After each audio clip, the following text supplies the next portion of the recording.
you guys really work on that they weren't doing in the first half? Yeah, in the first half, from an offensive standpoint, I think it was two things. One, we were turning the ball over.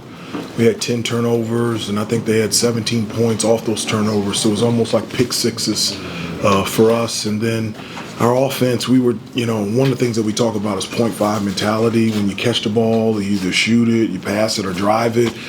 Ball movement, player movement, change sides of the floor. That's not what we were doing in the first half. A lot of standing, a lot of holding, a lot of dribbling. And against a team like Kansas with their length and their athleticism, they were switching everything, whether it was on the ball or off the ball. It just wasn't good offense for us. And so in the second half was the exact opposite. We always changed sides of the floor. We had great, ball and player movement. That allowed us to find lanes to be able to attack the basket. And in the second half, we were pretty good. Hubert, along those lines, maybe not X and O related, but what does it maybe tell you about this group, or what does it give you an idea about this group to be able to pull themselves out of some of those struggles from the first half and turn it completely around in the second half? No, yeah. I mean, one of the things that we talk about a lot is, the only thing that you have control over is how you react and how you respond. And that's one of the things I was really proud of them is, the things that we talked about at halftime, they immediately put it into action at the beginning of the second half. We said, look, if we would just take care of the basketball on the defensive end, just box out and rebound, we could be back in this game within 3 minutes. They called a timeout. It was 17 on the clock. It was a tie score. And it was guys, we're right there. Let's just continue to do that. So for a new team, a new group to respond that way, and it wasn't just one, it was the whole team. That was really, really encouraging. I'm very proud of them. Hubert made a point of mentioning that it was 23 years since Carolina had beaten Kansas, and they thought it was a motivating factor for her. Can you talk about that dynamic? A motivating factor for whom? For Carolina, for the players, knowing that it had been 23 years since they beat Kansas, and they wanted to change. Some of them are not even 23 years old. They weren't even. They talked about that. I don't. And I told them this after the game. I didn't tell them before the game, but it was really the number one thing for me is I wanted this new team, this new group, to have evidence of what it's like to play in a game like this in the Smith Center and to come up big. I just wanted them to have a taste of what it's like to be here. And that's the thing. I won't remember the score, but I'll remember them jumping around in the locker room. I'll remember the smiles on their faces. And, since I've been alive, we lost to Kansas in the 1991 Final Four my junior year. My first year as an assistant, we lost to Kansas, second round of the NCAA tournament. Obviously, we lost to them in the national championship game 4 years ago and lost to them last year. So it's nice to, against a storied program, an unbelievable coaching team, to be able to come out on the other side. Rod. I'm curious what you thought about what Seth gave you, not just pushing tempo, but Bill Self said that he thought he was terrific in really chasing after Peterson and making him work for his shots. Yeah, we did. We changed something up defensively, something that we normally haven't done. A lot of times we do switching on the ball and off the ball. And in this game, a lot of times we stayed with our guy. We played traditional ball screen coverage with our 5, but 1 through 4, it was your guy. And that was intentional because we just wanted, all of our guys are really good defenders, but it's nice having Seth, Jaron, Jonathan, guys like that, just send a number of different physical good defenders against Peterson just to, try to make it hard for him. And I thought Seth did a really good job of that.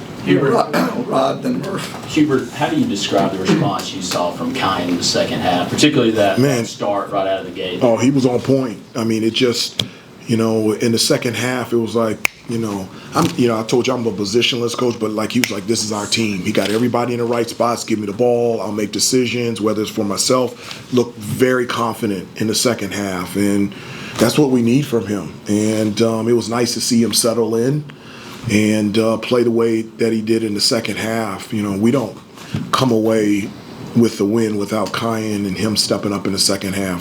He was really good. Murph, then Noah. Coach, is there something about Caleb that Yeah, he's really connects good. with the fans? Well, that too, but that seems to connect with the fans in a way. I mean, he's played less than 2 games, and the whole crowd is cheering his every move out there. Is there something that he's been able to do to connect with those guys in a way that's different than just being a great basketball player? No, he does. He connects with people. When he steps on the court, obviously you can see his game, but when he steps in the room, you can feel his personality. His personality lights up a room as soon as you get into it.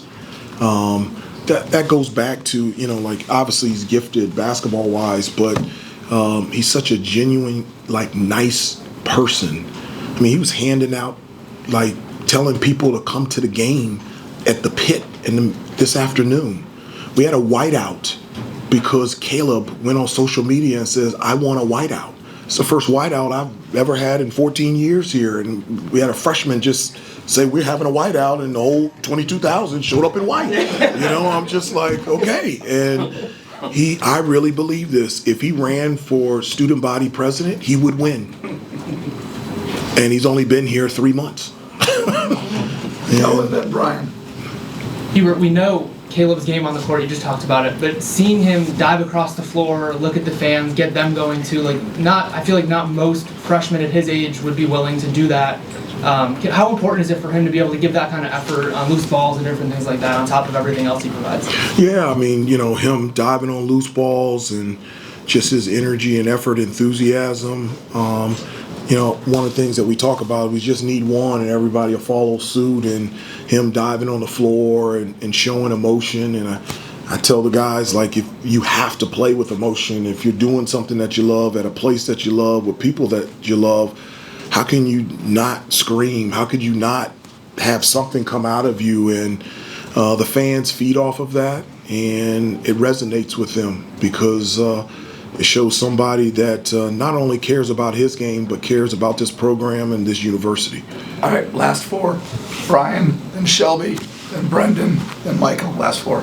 Hubert, can you talk a little bit about the three-point shooting difference from the first half to the second half? I think it was 20% in the first half and 42% in the second half. It looked like maybe you guys were getting more open looks, I think, in the second half. We were. No, I think that's a great point. I mean, I do. I think there's a difference. There's a good threes and bad threes. And the threes that we were taking in the first half were absent of ball movement and changing sides of the floor. Like I always say, if we dominate points in the paint, we put max pressure on the rim, those are going to generate the wide open threes.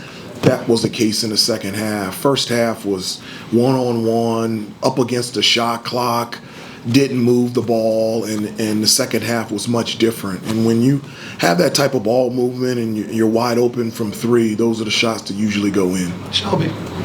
Because you talked about just how happy you were for the players to experience a game like this. I know that your first year here as head coach, you would kind of pose the idea to Clint there about, hey, I want to do a home and home with Kansas. Just tell me about what this moment's, meant to you as a coach to be able to experience such a historic matchup and to play like they did in this game. Yeah, just having an opportunity for us to go there and for the first time Kansas coming here on campus, that's history. And I think that's something that I want our players to always experience and be a part of. And there's nothing absent of Carolina. We always try to play the best competition and be able to compete. But, the connection of UNC and Kansas is not just, I just went through my connection, but, Coach Smith's, everywhere, Coach Williams, and it was so many. I wasn't able to see it, but I heard about this. I think it's pretty cool that so many former Kansas players were coming up to Coach Williams, because he's meant so much, obviously here, but he's a huge part of Kansas basketball as well. And so to see him get that love on both sides. I was just really happy for him. Brendan and Michael. Yeah, Hubert, to follow up on that, I mean, a couple of players said that it sounded like Coach Williams had shared some things with you in the lead up to the matchup that you then passed along to them. Like he came and said something to you after the game. I mean, as much as you're sort of willing to share, what did that tell you going into the game and what it maybe meant to him and to you guys afterwards? Yeah, I mean, after practice yesterday, I went to go see Coach Williams. He's big time. He's got one of the houses in Pinehurst, and so I made the drive right after practice. Spent an hour and a half with him, and he wasn't, because he had knee surgery, so he wasn't able to be at our exhibition games and our games. And Coach wants to be at everything, and so I said after practice, I'm just going to go down and see him. So it was great being able just to spend time with him. He had a list of preparation for the game. He went through every guy on the team. How's Henry doing? How's Caleb doing? And he went through, and I shared it with the team, and I said, guys, I know Coach enjoys, retirement and spending time with his grandchildren, but you could just see if he could just have one more time to be in that locker room. And I told him, I said, it was really, I thought about it all last night because I have a chance to be in that locker room. And then I talked to the guys because we always, as coaches, we always tell them, we wish we could put on the uniform and run out of that tunnel. And I told the guys, but I guess what? You can't. And I went through everybody. I said, what you gonna do with it? And Henry said something at the end that I can't repeat. And I said, okay, let's go. And so it was good. Last one, Michael. Hubert, speaking of Henry, he leads you guys in minutes. Felt like he hardly came out in the second half. Would you take him out? Kind of had a herky-jerky start with the turnovers in the first half, but felt like he really settled in. It was really steady for you guys in the second half particularly. What was making him so effective tonight? Yeah, he's really gifted. Didn't turn the ball over in the second half. He was really good protecting the basket in the paint, rebounding the basketball. I think, what is he? Well, he had 4 rebounds. I think he only had 1 in the first half. So, but he can pass, he can shoot, he can finish around the basket. I don't even know how he did that reverse dunk. I liked it because it went in, but I don't know how he did that. But he just knows how to play, and he settled us in, along with Kyan, and I felt like everybody, the whole group, settled down and played better in the second half. Jaren, Luka, everybody, and it was a complete team effort. Thank you, Coach. All right, thank you so much. Thank you, Hubert. Thank you. See you guys later. Congratulations. Thank you Was so it water bottles they got you in?